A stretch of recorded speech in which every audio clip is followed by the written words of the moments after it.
Shabbat Shalom. Shabbat Shalom. கர்த்தருடைய பரிசுத்த நாமத்திற்கு மகிமை உண்டாகட்டும். Glory be to God. ஆண்டவராகிய இயேசு கிறிஸ்துவின் நாமத்தில் இந்த ஓய்வு நாளிலே உங்களை நாங்கள் அன்போடு வாழ்த்துகிறோம். We greet you all in the matchless name of Lord and Savior Jesus Christ. இந்த வார தோரா வேத பகுதிக்கு நாங்கள் உங்களை அன்புடன் வரவேற்கிறோம். We welcome you all to this Torah portion. இந்த வார தோரா வேத பகுதியினுடைய பெயர் கி டிசா.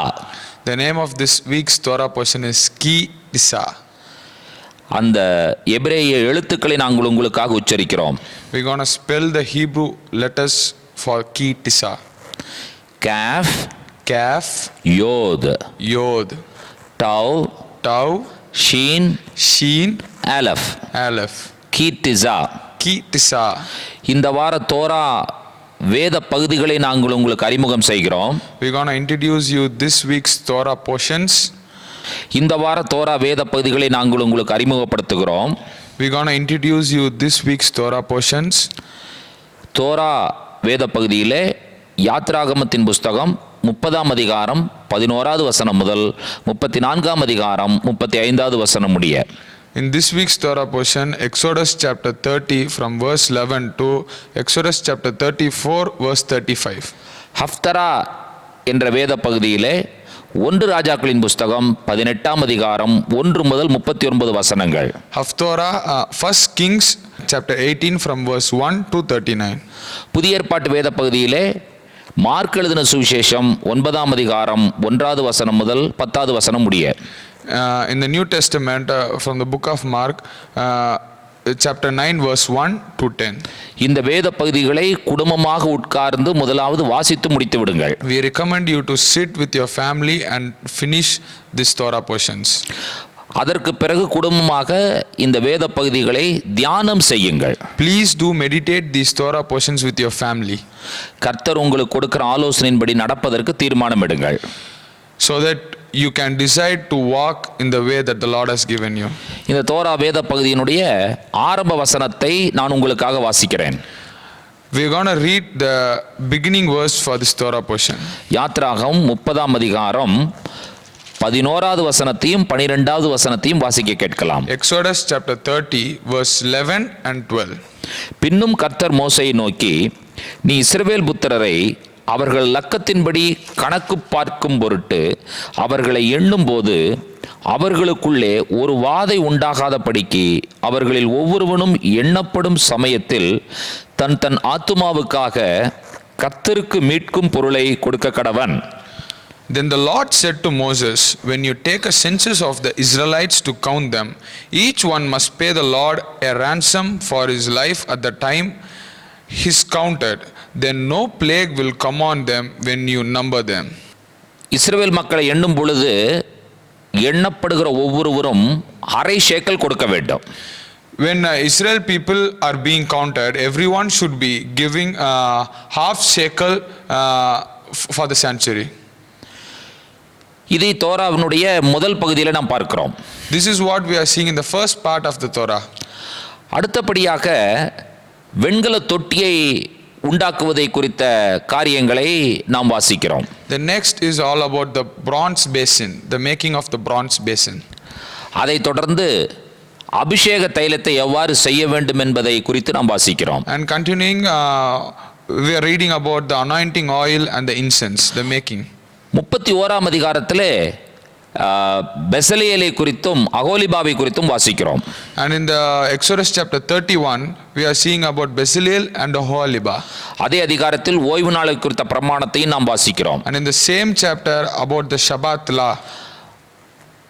கர்த்தர் தொடர்ந்து 2 கற்பலகைகளை கொடுக்கிறார் மோசேயின் மூலமாக இஸ்ரவேல் மக்களுக்கு. Continuingly the Lord gives 2 tablets of the covenant to Moses. 32ஆம் அதிகாரம் இஸ்ரவேல் மக்களினுடைய பொற்கன்று குட்டி என்கிற விக்கிரக ஆராதனை. In Exodus chapter 32 we find that Israelites creating the golden calf and they started to worship it. அதை தொடர்ந்து கர்த்தர் இஸ்ரவேல் மக்களை வனாந்தரத்தை விட்டு போகும்படியாக சீனாயை விட்டு பிரயாணப்படும்படியாக கட்டளையிடுகிறார். And continuingly the commandment to leave Sinai. இந்த அதிகாரத்திலே 33ஆம் அதிகாரத்திலே மோசே இஸ்ரவேல் மக்களுக்காக மன்றாடுகிறதை நீங்கள் கண்டுபிடிக்க முடியும். In chapter 33 we can find that Moses intersection with God. இதனால் கர்த்தர் மோசேக்கு அந்த பிரமாணங்களை திரும்பவுமாக புதுப்பித்து கொடுக்கிறார். Because of that one reason God is giving Moses new tablets of covenant. அதாவது உடன்படிக்கை புதுப்பிக்கப்படுகிறது. New tablets of covenant. அதற்கு பிறகு மோசேயினுடைய முகம் பிரகாசம் அடைந்ததையும் இந்த தோரா வேத பகுதியில் நாம் வாசிக்கிறோம். After that we can find in the verse that the face of Moses started shining. இதை நீங்கள் படிக்கும் பொழுது இதனுடைய மையமாக பொற்கன்று குட்டியினுடைய வணக்கத்தை நாம் இதிலே வாசிக்கிறோம். The core part of this verse is the worshipping the golden calf. இது எவ்வளவு பெரிய மோசமான ஒரு செயல் என்பதை நாம் அனைவரும் புரிந்த ஒன்றுதான். We all know this is a big sin. இந்த பாவத்தை இஸ்ரவேல் மக்கள் செய்கிறார்கள். So Israelites are committing a big sin. கர்த்தர் அவர்களை எண்ணி அவர்களை பாளையத்திற்குள் சேர்த்து அவர்களை தங்களுடைய பிள்ளையாக ஏற்றுக்கொண்ட சூழ்நிலையிலே இந்த பாவம் நடைபெறுகிறது. So all these sins happened when God accepted them, when God counted them and accepted them as their child, and all this sin happened after that. இதுதான் வேதனையான ஒரு விஷயம். This is the most saddest part. இதிலே மோசே ஒரு தனி ஒருவனாக இருந்து இந்த விக்கிரகத்திற்கு விரோதமாக போராடுகிறார். So here you can find that Moses is fighting alone against this idolatry worship. ஒரு பாவத்திற்கு விரோதமாக நாம் தனியாக போராடுவதில் சற்றும் நாம் பின்னடைந்து விடக்கூடாது என்பதற்கு தோராவிலே மோசே உதாரணமாக இருக்கிறார். So Moses is being a best example that we shouldn't get back in fighting against the idolatry or fighting against this sin even if you are alone. தனியாக இருந்தாலும் பரவாயில்லை. Even if you are all alone. நான் மட்டும் தான் இருக்கிறேனே என்கிற ஒரு கேள்வி வரக்கூடாது. Never feel that you are alone. ஒன்றை நாம் புரிந்து கொள்ள வேண்டும். One thing we should understand. உலகம் முழுவதும் எதிர்த்து நின்றாலும் பொய் ஒரு நாளும் உண்மையாகாது. Even if the whole world is against you, false statement is not going to become true. உண்மை எப்பொழுதும் உண்மைதான். Truth is always the truth. நாம் உண்மைக்காக தனியாக இருந்தாலும் பரவாயில்லை, நின்றுதான் ஆக வேண்டும். Even if you stand alone to support the truth, yeah, it's okay, you can stand alone to support this truth. மோசே தனியாக போராடுகிறார். Moses stood alone and fought alone. இஸ்ரவேல் மக்கள் எல்லாரும் பொற்கன்று குட்டியை வைத்து வணங்கி அங்கே நடனம் ஆடுகிறார்கள். All the Israelites started worshipping the golden calf, but even though the Moses stood alone and fought alone. மோசே ஒருவர் கர்த்தருக்காக நிற்பதை நம்மால் கண்டுபிடிக்க முடியும். We can find that Moses is the only man who stood for God.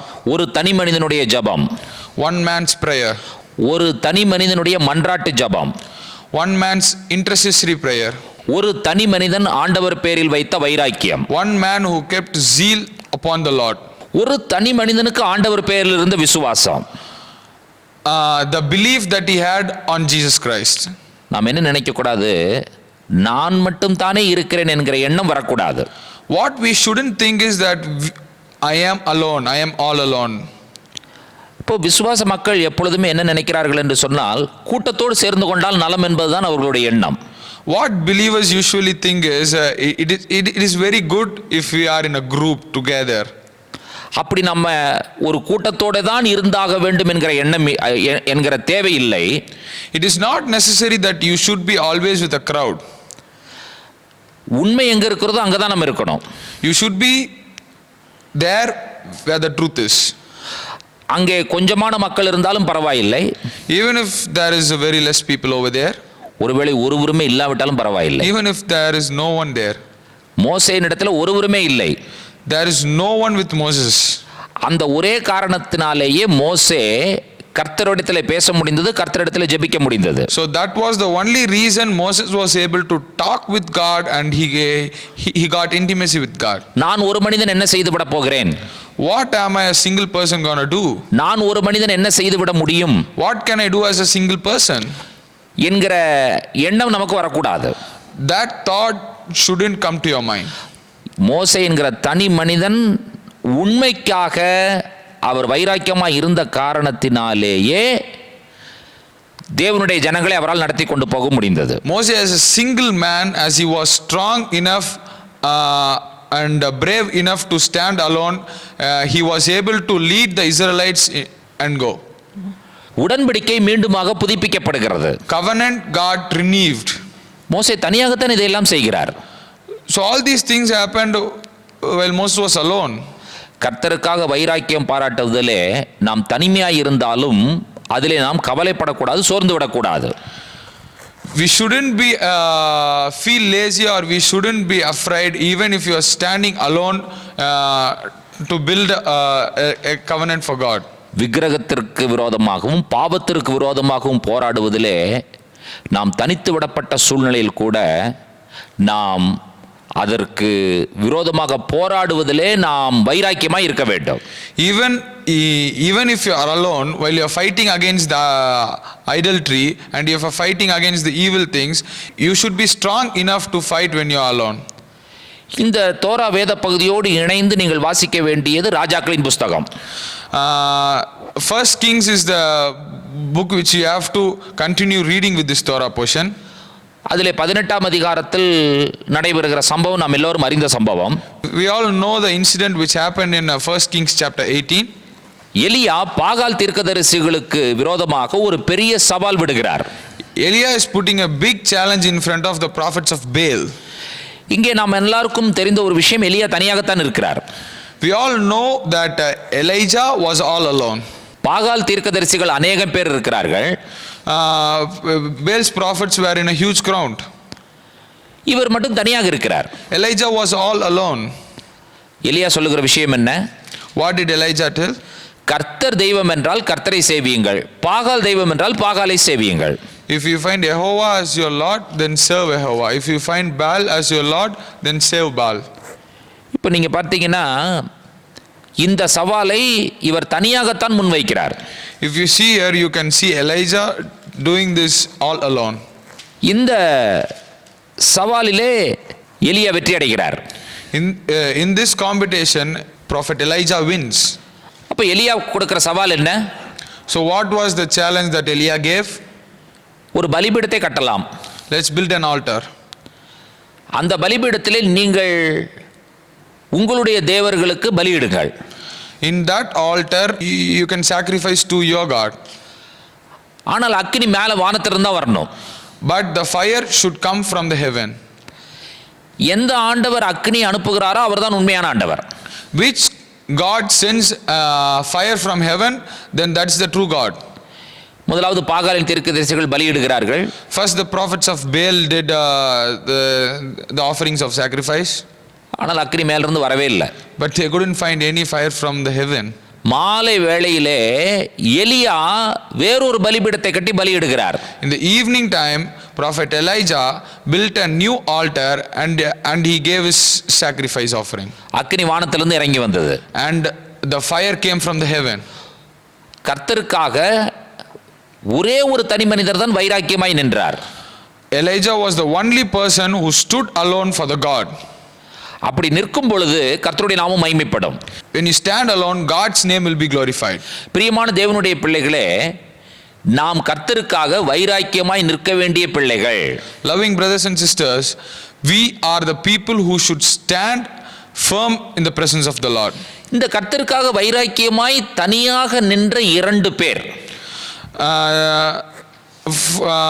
Elijah and Moses are the two who stood alone for God. ஒன்று மோசே, இன்னொன்று எலியா. One is Moses and another one is Elijah. கர்த்தருக்காக வைராக்கியமாக நிற்கும் பொழுது என்ன நடக்கும்? They stood strong for the God. கர்த்தருடைய நாமம் மகிமைப்படும். God's name will be glorified. நம்மையும் கர்த்தர் மகிமைப்படுத்துவார். God will also glorify us. அதுதான் ரொம்ப அற்புதமான விஷயம். That is the great thing over here. இதை புதிய ஏற்பாட்டோடு நாம் படிக்கும் பொழுது, so when we compare this study with the New Testament, mark எழுதின சுவிசேஷத்தில் தான் நமக்கு இன்றைய வேத பாடம். So we're going to meditate on the book of Mark. 9ஆம் அதிகாரம் 1 முதல் 10 வசனங்கள். Mark chapter 9 from verse 1 to 10. இது மறுரூப மலையினுடைய அனுபவம். It is all about the experience in the Mount of Transfiguration. ஆண்டவராய் இயேசு கிறிஸ்து பேதுருவையும் யோவானையும் யாக்கோபையும் அழைத்துக் கொண்டு உயர்ந்த மலைக்கு போகிறார். So we can see here Jesus is taking Peter, James and John to the Mount of Transfiguration. அந்த மலைக்கு மறுரூப மலை என்று பெயர். The name of the mountain is Mount of Transfiguration. அதனுடைய ஒரிஜினல் பேர் என்னன்னு சொல்லி கேட்டீங்கன்னா தாபோர் மலை. The original name is Mount Tabor. இந்த மலை உயர்ந்த மலை. This is a highest peak. இந்த மலைக்கு இயேசு கிறிஸ்து இந்த 3 சீஷர்களை மட்டும் கூட்டிக் கொண்டு போகிறார். So Jesus is taking these 3 disciples alone to this mountain. அங்கே போகும்பொழுது இயேசு மறுரூபமாகி விடுகிறார். When they go there, you can see that Jesus being transfigured. இப்போ கூட 2 பேர் நிற்கிறாங்க. யார் என்று சொன்னால் ஒன்று மோசே, இன்னொன்று எலியா. So you can find 2 people standing with them. That is one is Moses and another one is Elijah. இப்போ இவர்கள் 3 பேரும் மறுரூபமாகிறார்கள். Now all 3 are getting transferred. இயேசுவினுடைய முகம் பிரகாசிக்கிறது. And Jesus' face starts to shine. அந்த பிரகாசத்தின் வெளிச்சத்தில் தான் இவர்கள் மோசேயும் எலியாவையும் இந்த சீஷர்கள் பார்க்கிறார்கள். From that light only they were able to see Moses and Elijah. இயேசுவினுடைய முகத்தின் பிரகாசத்தின் மூலமாக மோசேயும் எலியாவும் தெரிகிறார்கள். From through the light which came from the face of Jesus Christ only they were able to see Moses and prophet Elijah. Mark எழுதின சுவிசேஷம் 9ஆம் அதிகாரத்திலே Mark chapter 9 3வது வசனத்தை நான் வாசிக்கிறேன். verse 3. அவருடைய வஸ்திரம் உறைந்த மழையைப் போல் பூமியில் எந்த வண்ணானானும் வெளுக்கக்கூடாத வெண்மையாய் பிரகாசித்தது. His clothes became dazzling white, whiter than anyone in the world could bleach them. 4வது வசனத்தை வாசிக்கிறேன். verse 4. அப்பொழுது மோசேயும் எலியாவும் இயேசுவுடனே பேசுகிறவர்களாக அவர்களுக்கு காணப்பட்டார்கள். And there appeared before Elijah and Moses who were talking with Jesus. இயேசுவினுடைய பிரகாசத்தின் மூலமாகத்தான் இவர்கள் தெரிகிறார்கள் அவர்களுக்கு. Through the light of Jesus only they were able to see both Moses and Elijah. மோசே யார்? Who is Moses? தனியாக போராடினவர். The one who fought alone. எலியா யார்? Who is Elijah? தனியாக போராடினவர். The one who fought alone. இவர்கள் 2 பேரும் தான் இப்ப இயேசுவோடு கூட நிற்கிறார்கள். They are the both who were standing with Jesus Christ. உண்மைக்காக தனியாக நீங்கள் போராடினால் நீங்கள் இயேசுவோடு மகிமையிலே காணப்படலாம். When you fight alone for the truth, you can stand with Jesus Christ in heavens. அதுதான் இங்கே நடக்கிறது. That is what is happening here. உண்மைக்காக நாம் தனியாக போராடுவதில் தயங்கக்கூடாது. We shouldn't be afraid or we should not feel any hesitation to fight for the truth even when you are alone. பாவத்திற்கு விரோதமாக போராடுங்கள். Fight against sin. விக்கிரகத்திற்கு விரோதமாக போராடுங்கள். Fight against idolatry. தேவனுடைய வார்த்தைக்காக வாழுங்கள். Live for the word of God. தேவனுடைய வார்த்தைக்காக வாழும் பொழுது மட்டும்தான் நம்முடைய வாழ்க்கையில் ஆசீர்வாதம். Only when you live for the word of God you will feel blessings in your life. இவர்கள் மரித்து பரலோகத்திற்கு போய் விட்டார்கள். They were dead and they were transfigured to heaven. இப்ப 2 பேருடைய மரணமுமே பாத்தீங்கன்னு சொன்னா ரொம்ப வித்தியாசமானதுதான். The death of both Moses and Elijah are entirely different. மோசேயினுடைய மரணத்தை பாருங்கள். Look at the death of Moses. ஆண்டவரே அவரை அடக்கம் பண்ணுகிறார். God himself buried Moses. எங்கே அடக்கம் பண்ணினார்? Where did it happen? தெரியாது. No one knows. அவருடைய மரணம் வித்தியாசமானது. His death was entirely different. எலியாவை பாருங்கள். Look at Elijah. எடுத்துக்கொள்ளப்படுகிறார். He was being taken. வைராக்கியமானவர்கள் இவர்கள். They both were stronger people. இவர்கள் தான் இயேசுவோடு வருகிறார்கள். They were the both who came with Jesus Christ. நாம் இந்த தியானத்தில் என்ன புரிந்து கொள்ளுகிறோம்? What did we understand from this meditation? தேவனுடைய பிள்ளைகளாகிய நாம் தேவனுக்காக வாழ வேண்டும். We people of Jesus Christ should live for Jesus. தேவனுக்காக வாழும் பொழுது தனித்து விடப்பட்டாலும் கவலைப்படக்கூடாது. No worries even if you are alone when you live for Jesus. நம்மோடு ஒரு பெரும் திரள் கூட்டம் இருக்க வேண்டும் என்கிற எண்ணம் நமக்கு வரக்கூடாது. Never feel that you need a crowd to support you. திரள் கூட்டம் இருந்தாலும் இல்லாவிட்டாலும் பரவாயில்லை. Even if there is no crowd, even if there is crowd. ஒரே மனிதனாக இருந்தாலும் பரவாயில்லை. Even if you are all alone. மோசேயை போல. Like Moses. எலியாவை போல. Like Elijah. அப்ப நம்முடைய முகம் என்ன செய்யும்? Then what will happen to our face? இயேசுவினுடைய முகத்தின் வெளிச்சத்தினால் நம்முடைய முகம் பிரகாசிக்கும். Because of the light which emits from Jesus Christ, our face will start shining. சங்கீதக்காரன் 34வது சங்கீதத்திலே ஒரு விஷயத்தை ஒரு வசனத்திலே மிக அழகாக குறிப்பிடுகிறார். You can find in the book of Psalms chapter 34, அவர்கள் அவரை நோக்கி பார்த்து பிரகாசம் அடைந்தார்கள், அவர்கள் முகங்கள் வெட்கப்படவில்லை என்று சொல்லி 5வது வசனத்துல வாசிக்கிறோம். in the verse 5 you can find that those who look at him are radiant and their faces shall never be ashamed. நாம் தனியாக இருந்தாலும் பரவாயில்லை, Even if you are alone, அவரை நோக்கி பார்த்தால் just look at him. நாம் வெட்கப்பட்டு போகவே மாட்டோம். We are not going to be ashamed. மோசே தனியா தான் இருந்தார். Moses was all alone. வெட்கப்பட்டாரா? Did he feel ashamed? வெட்கப்பட்டு போவதற்கு ஆண்டவர் விட்டாரா? Did God allow Moses to be ashamed? எலியா தனியாக தான் இருந்தார். Elijah was all alone. வெட்கப்பட்டு போவதற்கு ஆண்டவர் விட்டாரா? Did God allow Elijah to feel ashamed? நான் மட்டும் தனியாக இருக்கிறேனே என்று சொல்லி நீங்கள் சொல்வீர்கள் என்றால், If you say that I am all alone, நீங்கள் கர்த்தருடைய வார்த்தைக்காக வாழ்ந்தால், if you live for the word of God, பாவத்திற்கு விரோதமாக விக்கிரகாராதனைக்கு விரோதமாக வைராக்கியம் பாராட்டுவீர்கள் என்றால், if you are stronger enough to face against the sins and the evil of this world, நீங்கள் தனியாக இருந்தாலும் even if you are alone, நீங்கள் வெட்கப்பட்டு போக you மாட்டீர்கள். are not going to be feel ashamed. கர்த்தருக்காக வாழ்வேன், Live for Jesus Christ. கர்த்தருடைய வார்த்தையிலே வாழ்வேன் I will live in the word of Jesus Christ. என்கிற ஒரு தீர்மானத்தை எடுங்கள். Take a decision now. ஒருவேளை தனித்து விடப்படலாம், There are chances to be alone. ஆனால் கர்த்தர் நம்மோடு கூட இருக்கிறார். Even though you are alone, God is with us. மோசேயோடு இருந்த தேவன், The God who was with Moses, எலியாவோடு இருந்த தேவன், and the God who was with Elijah, நம்மோடும் கூட இருப்பாராக. He will be with us. கர்த்தர் தாமே இந்த வார்த்தைகளை நமக்கு ஆசீர்வதிப்பாராக. God will bless this word for you and your family. Shabbat shalom என்று சொல்லி நாங்கள் உங்களை வாழ்த்துகிறோம். We greet you all by saying Shabbat Shalom.